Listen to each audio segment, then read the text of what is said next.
My name is Margot Metcalf from the IEC group, and it's my pleasure to moderate the presenters and introduce them today. We have Naomi Kemp as our opening and closing speaker. Naomi is from Safe Expectations and is also the chair of the Australian Institute of Health and Safety. Now, today, Naomi will open and close the event with repairing harm through enforceable undertakings. We will have a question and answer session at the end. And so if you have any questions as we go along, please add them to the Events Air panel where it says live Q&A, and I will feed those through to Naomi. I will now hand over to Naomi, and I will disappear, but I'll still be here in the background. Thanks very much, Naomi, and welcome. Thanks, Margot. Are you seeing my screen correctly, the PowerPoint? Yes, Fantastic. we are. Thank you. Awesome. Well, welcome everyone. Great to be here today. I want to start with a little question. Have you ever felt that a lot of how we deal with safety is in the negative? That if you don't abide by the policy, you'll be reprimanded. If you deviate from the procedure, you'll be injured. That if people don't fulfill their duty of care, they will be prosecuted. And if someone is seriously injured in your business, you will be penalised, you'll be denounced, and if someone dies, you could go to jail. Our safety systems lay out rules, responsibilities, controls, and how we monitor them. And when it comes to enforcement, you have no choice. There's either one way or the highway. And if you choose the highway, it's potentially the highway to hell because there's no path. Because if you deviate, from that path, you will be sufficiently punished if things go wrong. And this is considered acceptable because culturally we have learned that when something does go wrong, we should blame and punish people. We should deter them from veering off that designated path. What's really interesting is we actually get this thinking from the British. Since the introduction of the Factory Act and the establishment of a professional factory inspectorate back in 1933 under the then Prime Minister Earl Grey. And then under Sir Robert Peel, the father of modern British policing, justice has always been about retribution. Back then, if you offended, it was against the state or the king. And today, it's still the same. It is against the Crown. And what's crazy is that the Crown doesn't get upset because a person has been hurt necessarily, but because one of their assets has been damaged. And so thanks to the English, this punitive culture has spread across the Commonwealth. And what we see today in our health and safety laws and our management systems, because of this traditional form of justice, is that punishment and penalties are still considered the best response to a violation by a regulator, but also within our internal company policies and procedures. So today I'm going to talk about enforcement and the measures that can be used to repair harm, restore relationships, and reduce recidivism. How we can stop and think about how we can advance from punishment and deterrence approaches to be more collaborative and restorative. And I'm going to highlight the problems with this punitive approach. And I want to discuss the idea of how we can better influence behaviour and improve health and safety in the workplace other than through punitive means. So as Margot said, I am Naomi Kemp and I'm the founder of Safe Expectations, a health and safety strategy business that specialises in enforceable undertakings. So this keynote is about sharing with you my learnings on restorative practices, working with numerous companies to successfully have an enforceable undertaking accepted. And more recently, I have spent some time in Vancouver working with WorkSafe BC, where we workshopped how to enforce safety differently from a regulatory approach. So when there is a fatality or a serious injury or a dangerous incident in a workplace, the regulator is notified. An inspector may come to investigate, and if they find enough evidence, they will prosecute for a contravention of our safety laws. Work health and safety prosecutions like all prosecutions, are a form of retributive justice, meaning that the system of justice is based on the proportionate punishment of offenders rather than rehabilitation. Let's click over. So this traditional form of justice, which primarily relies on monetary penalties, is considered the best response to a contravention of our safety laws. But does this punitive approach really make a difference? What part of a monetary fine makes you change your behaviour? Have you ever been caught speeding and paid a fine? And do you still speed? And if you think about it, why are you not deterred from speeding? And if you are deterred, is it the threat of a fine, the loss of your licence, or the fear of injury or death?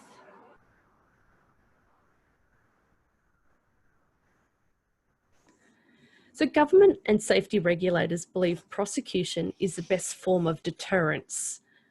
In recent years, there has been a slow and steady increase in the higher category prosecutions, penalties, and officer jail time for health and safety breaches, including maximum penalties now up to $16 million or 25 years imprisonment for industrial manslaughter.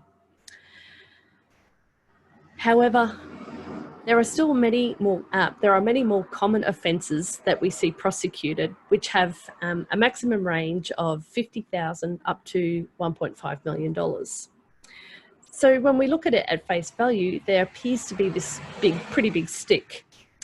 But in reality, the penalties handed down from our courts are significantly lower than the maximums and are appallingly inconsistent across our various jurisdictions.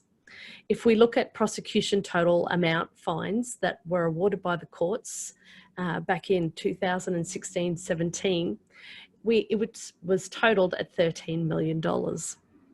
Now, this comes from 221 successful prosecutions across Australia. For those who are a bit slow on the math, that's an average of about $60,000 penalty per prosecution for the most serious offences and the most recalcitrant and dangerous offenders. Distressingly, penalties for a single fatality across Australia average at about $200,000. Someone's daughter, someone's friend, there are children out there whose father will never come home from work. Is $200,000 really proportionate punishment? I've had the fortune to speak with relatives of victims who say that they want to see justice, that someone must go to jail for this. But since the inception of our harmonised laws back in 2011, we are only now in the past 2 years starting to see offenders being sentenced to prison. So do victims really see justice? In the final report in 2018 of the Senate inquiry into industrial deaths, the committee stated that they observed that the low level of penalties handed down in recent past does not meet community expectations about the gravity of workplace fatalities, and nor do they effectively deter other organisations from disregarding the safety of workers. And 2 years on, we now see, we have witnessed, I should say, Ardent Leisure, the owners of Dreamworld, being fined $3.6 million for the contraventions of the health and safety laws in Queensland. Contraventions that led to the death of 4 adults and injuries to 2 children. Many are outraged by the lack of quantum of the fine, suggesting that $3.6 million won't make a dent in the overall scheme of things for Ardent Leisure. What's interesting is that the prosecutioner commented, this is a rare case in which the penalty is close to the available maximum and is appropriate. In this case, the magistrate said that Ardent Leisure's efforts to improve the safety standards was on the rides before the incidents were grossly below the standards that were rightly expected of the company, that a variety of control measures were available which would have eliminated the risk. It was a company which had available to it the resources to implement those control measures. And they knew of the risks of the rafts overturning after previous incidents in 2001 and 2013 and did not address them. So they knew the penalties, and yet they weren't deterred. A Queensland researcher who studied companies who had been prosecuted for safety contraventions found that a prosecution was not necessarily the reason why a workplace improved health and safety, reporting that the experience of a serious injury in the workplace was the actual driver for change. And one large company said that a simple fine, you just walk up to the accountant and you tell them to pay the fine and it just goes away.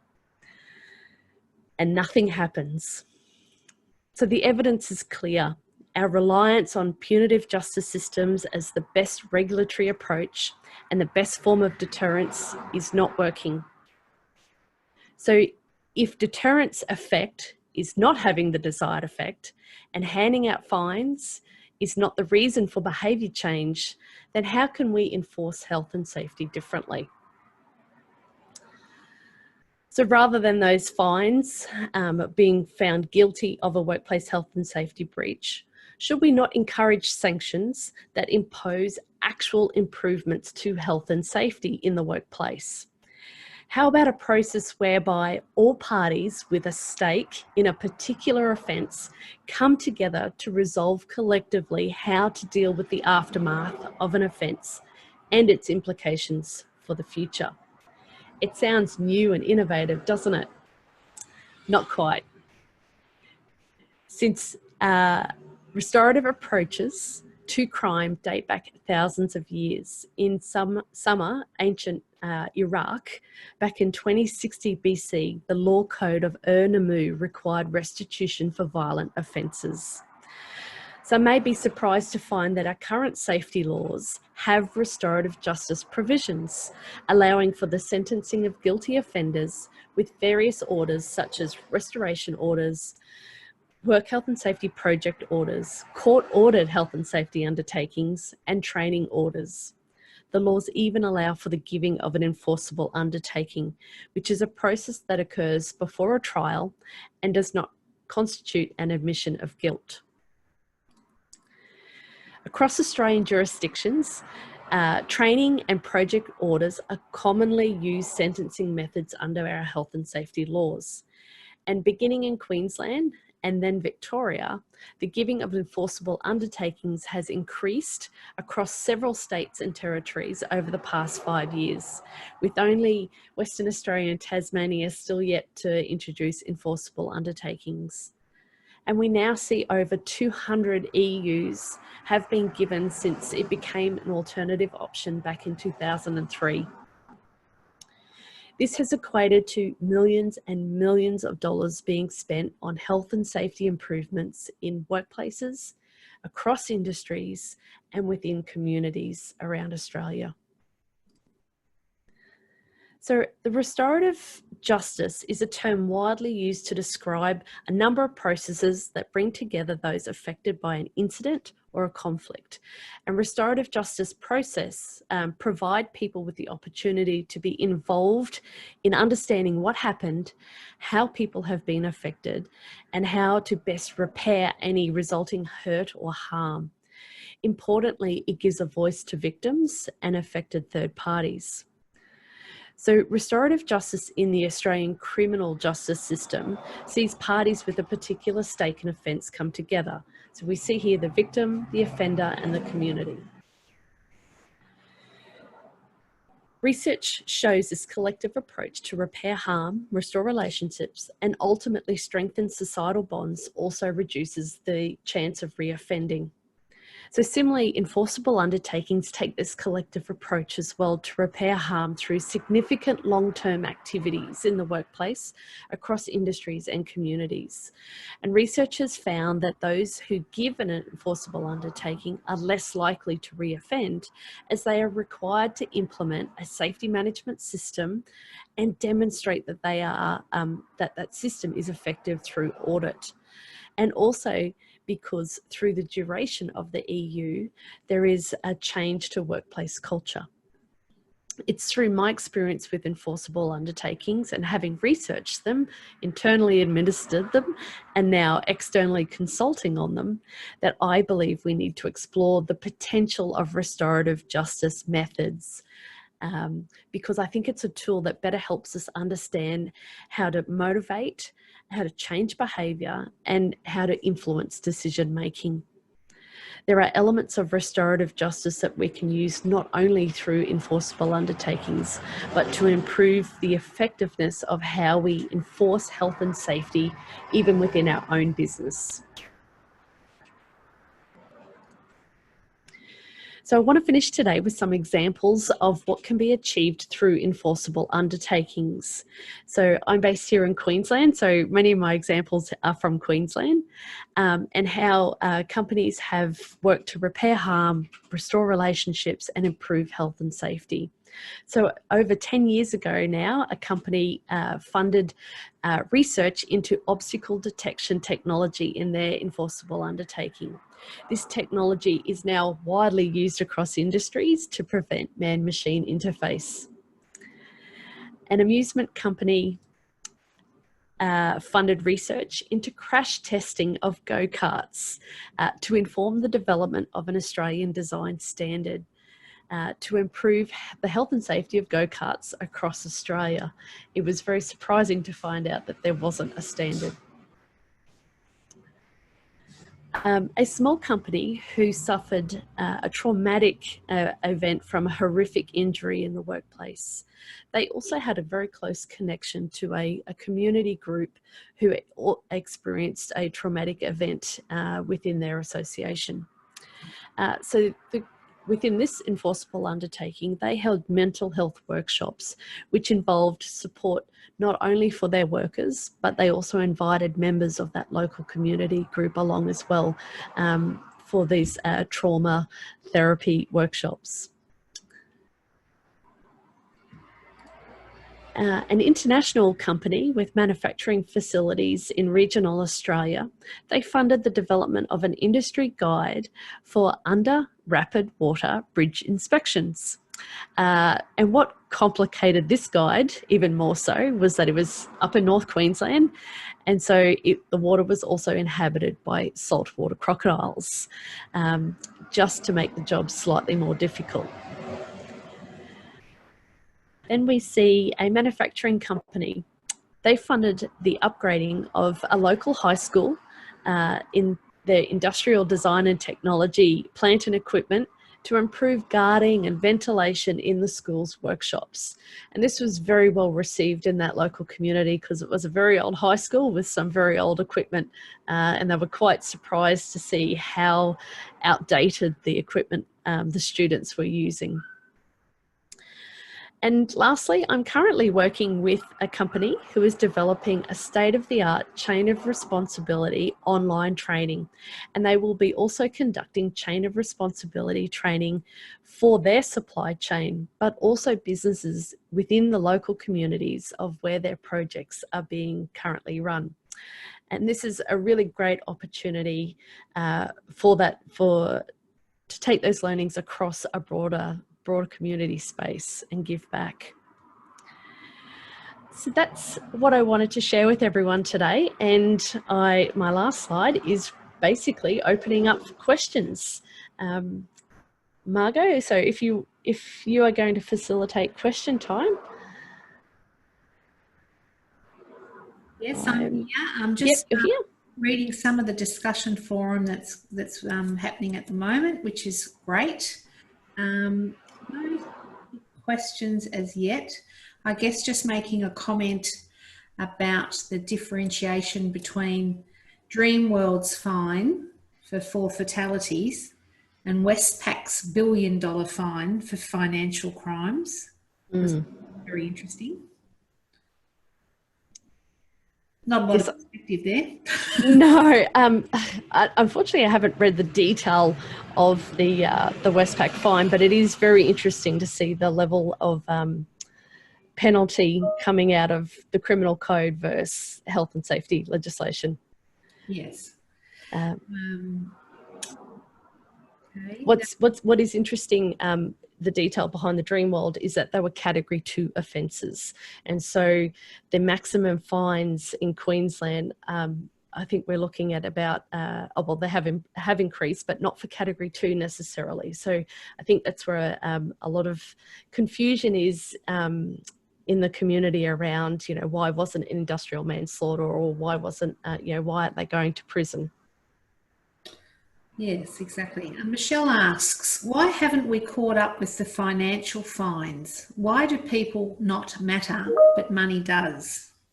It's a good question.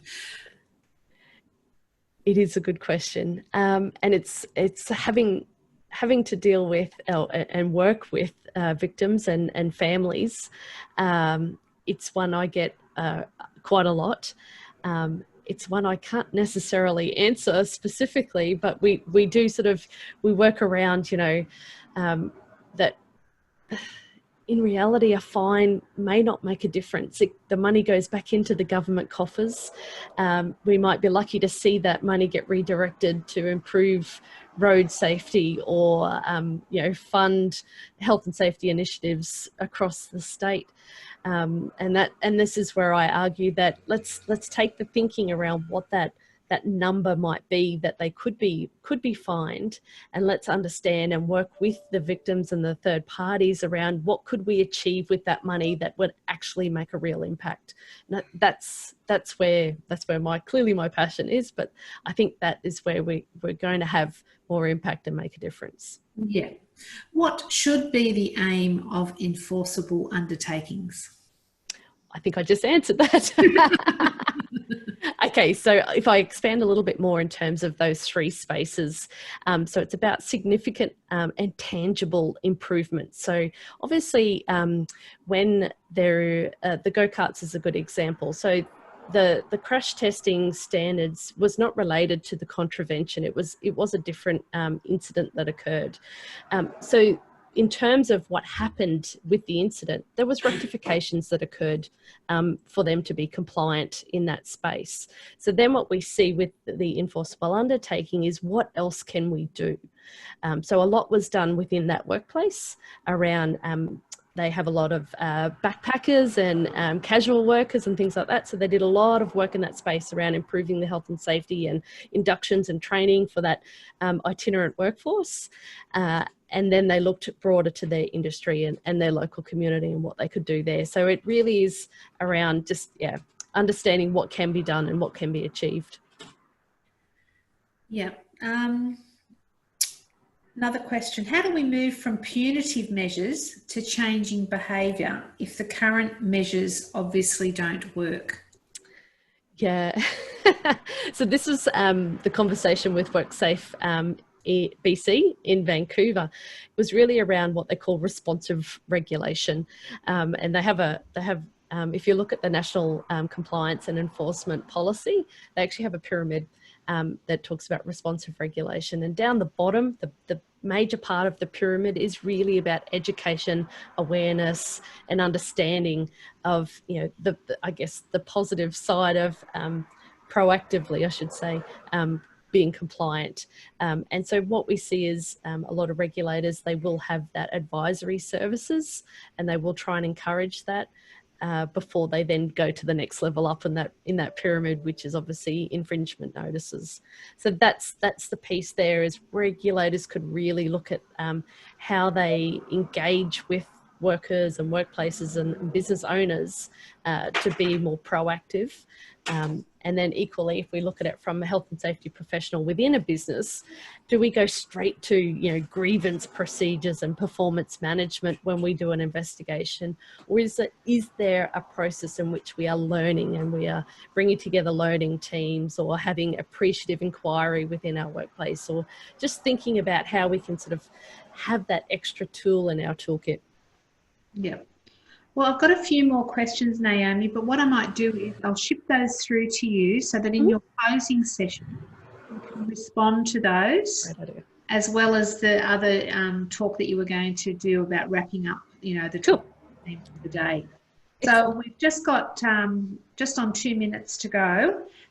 What I might ask is that everyone obviously hops back to the timeline and either has a very quick meeting in the meeting hub and familiarise themselves with that area, or quickly pop into the exhibition and see who's available, so that when we have our break, you'll know which exhibitors you do want to visit. Remembering they're live, they're waiting for you. They're happy to take either a video call with you or a chat call with you. So just familiarise yourself who's there. I'll send the questions through to Naomi and we can finish those off in the closing session. But our next session starts in 5 minutes. So you've got 5 minutes to wander around the exhibition, pretend you're there in person, wandering the halls, and we'll see you in a few minutes at the next session. Thanks again, Naomi, and I'll talk to you very soon. Thank you, Margot.